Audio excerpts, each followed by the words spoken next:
If you're procrastinating by doing dishes or the laundry instead of working on your dream business or creative project, it's actually a really amazing sign. Recently, I was working on a new course of mine called Decide Your Direction, and I found myself doing the dishes, scrolling social media, doing anything but working on my course. And there was a moment where I realized exactly what I was doing, and I just burst out laughing because I realized that I was procrastinating because this was a high stakes project for me. It mattered a lot to me. It felt overwhelming. I didn't really know where to start.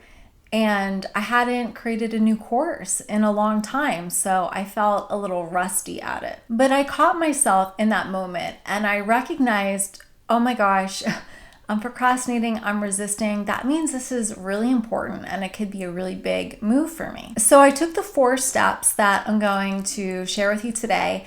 And immediately after, I was able to finish my first module on the course. And I felt so excited with the direction that my life was headed in. I remembered how much the courses that I'd created before changed people's lives. And I got excited to see that same transformation all over again. And so many of the clients that I've worked with over the years experience this same problem.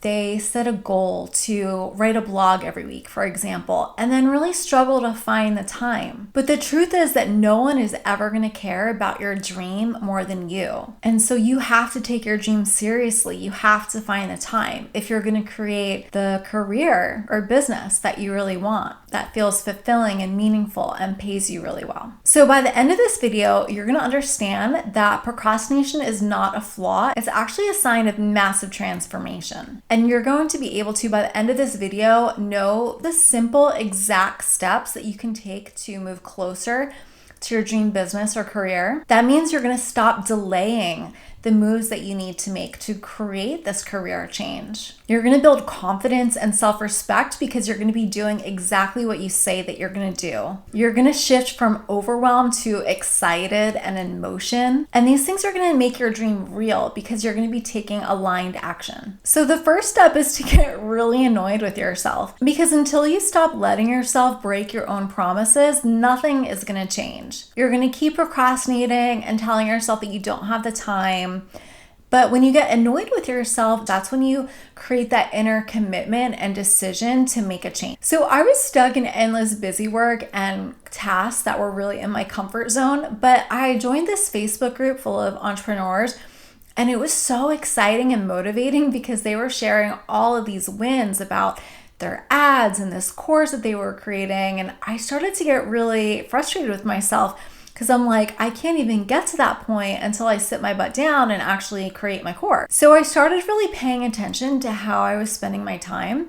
And I noticed that even though in the back of my mind, I was like, create my course, I noticed that I was spending time on comfort zone tasks, like writing my blog or even doing Pinterest, which worked really well for me in the past. And so I had that moment where I told myself, you're never going to launch the course until you actually create it. So to get over this resistance, I chose one day of the week that I was going to dedicate to creating this course. And there's still another step because create the course is really overwhelming. And in a second, I'll share how you can make it even more actionable. But this first step of dedicating a day was really just about declaring and deciding that this was a priority for me and I was going to move my schedule around to make the time. So the second step is to have a clear why and a vision. And this matters because resistance is really strong, so you need something even more powerful to overcome that. Without a why, you'll just keep procrastinating.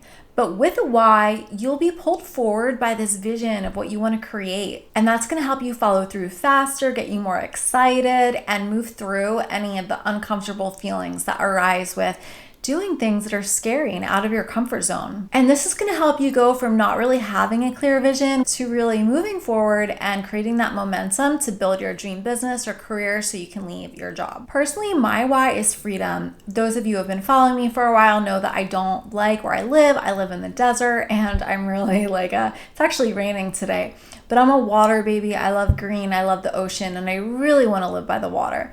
So for me, that's a big why. And I really believe in having a why for you and a why for the world. And my why for the world, and me too, is that at 27, I got cancer and realized that I was working as a journalist, and I realized that I was living out of a sense of responsibility. I had a lot of unhealed stuff from when I was younger, and I wanted to feel visible and validated in the world. And I thought that having a prestigious job or climbing a career ladder at a big organization would give me a sense of like belonging or feeling good enough. And deeper down, I felt responsible for fixing the world. So I realized at 27 when I got sick that, I was living for other people and not doing what I wanted to do. And, journalism, there's not really much, there's not a lot of money in it. And when I got sick, I realized like I want to make a lot of money, and a lot of people might think that it's shallow. But I really feel like a situation like that gives you more perspective and allows you to really see that, it just allows you to admit what you really want. And so my why for the world is I want to help other women value their gifts and believe in themselves and know just the actionable steps to take so that they can create careers and businesses and lives that feel fulfilling to them. Because I don't want most people don't deal with, life-threatening situations like that until they're older, God willing. And so I just really want to help people move through that so they can live lives that are meaningful to them, instead of getting to the end of your life and realizing like, oh my God, I allowed fear to stop me from doing the thing that I most want to do. So that's my why for the world. And again, plus my last office job was really toxic, and I'm like, I'm never working another one of those jobs again. It's just, again, life's too short. So it's important to have that motivating why that's really going to push you and overcome the resistance. So the third step is to set really small, specific milestones and deadlines. And this matters because, like I said before, if you just say like work on my course or look for a new job or whatever, it feels really overwhelming, vague, abstract, and your brain can't really grasp on how to do it.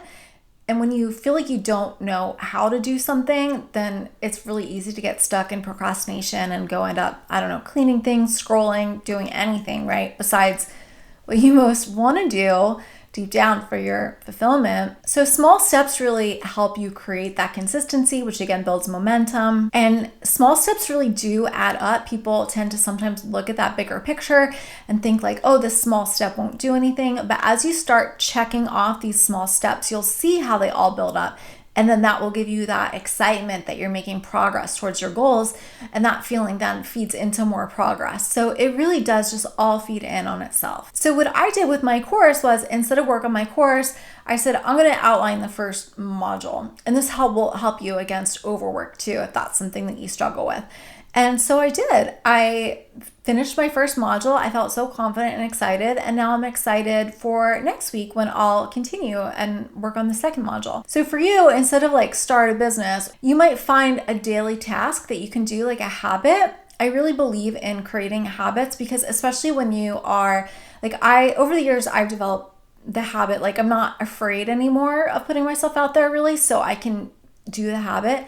But when you're first getting started with something, it's easier to do something every day than once a week. So let's say you want to start a YouTube channel or start a blog. I really recommend finding time to work on it every day and setting incremental milestones, like write 500 words a day or post on social media once a day. And I do have a habit tracker, Play with the Day yearly goal journal, that I can link below. And that's really going to help you set monthly goals and intentions. It starts with, you set a big vision, and then you set goals and intentions, and then you break it into habits. And then it's not like a planner. It's just like in the back, there's a lengthy habit tracker for 365 days or 52 weeks. And so you can literally you write it down every day, which recommits that in your mind. And then you're just sticking to your habits every single day. So obviously you don't need that journal, but I just recommend really getting clear and diligent with sticking to your habits, because your habits create your life. So if you have a lot of fear to overcome, then the best thing to do, and sometimes there is mindset work, but you need to just get into that daily habit of doing your task. So the fourth step is burn the boats. And this is really important because it's really easy to do lesser value tasks that don't have as much resistance around them. So like you might waste a lot of time on a logo, or waste a lot of time on a website, or waste a lot of time, interacting with people on social media if that's not part of your goal, you know? And so you need to identify actually your needle mover, which isn't really part of this video. I can talk about that in another video, but you need to identify your highest leverage task and the most important task, and then drill that down into a specific step. And a lot of times this is going to be the thing that you're most scared of. So you really need to identify that and commit to it. And a lot of times it does require an identity shift. So for example, for the past 10 years, with the exception of a health sabbatical for like 3 years, so I guess 7 years, I've been writing weekly blog posts, and I've always identified as a writer. It's always been my zone of genius, if you will. But the future is video. I felt for a long time that I need to do more video. But the problem was that my blog took so much time. And I was thinking, oh, I'll just do YouTube videos with my leftover energy, time and energy. But I'd get to the end of the week and what do you know, I wouldn't have any time or energy to do YouTube. And so this kept me stuck in my comfort zone, and the results of my business were reflecting that I wasn't growing beyond my comfort zone. So I had to change my identity. I realized like, oh my God, if in 2026, it's, November 19th right now, 2025. So we'll see what happens if you're watching in the future. If I really want to focus on YouTube in 2026, I need to prioritize that, which means that I need to stop my weekly blog, or, do my video and then have the blog come from my blog instead of the blog first, because it takes such a long time. And that's a huge change. I mean, I was attached to my blog, but sometimes we need to let go of what's meaningful to make space for what's new in our lives. And I noticed this when I was looking at my to-do list, and it was like, write, blog, film, video, if time. And I'm like, oh my God, if there's time, and that's why it's not happening.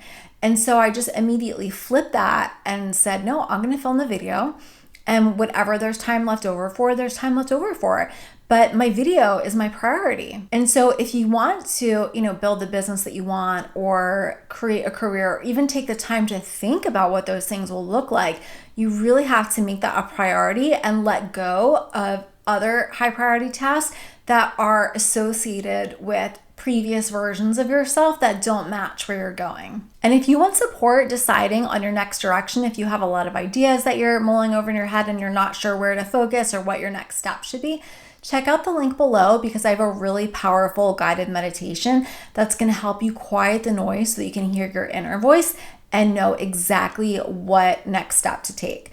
And I'd love to hear from you. What is your next step, or what did you find valuable in this video? Comment below. I love hearing from you, and I'll be in the comments hanging out. And I'll see you next time. Bye.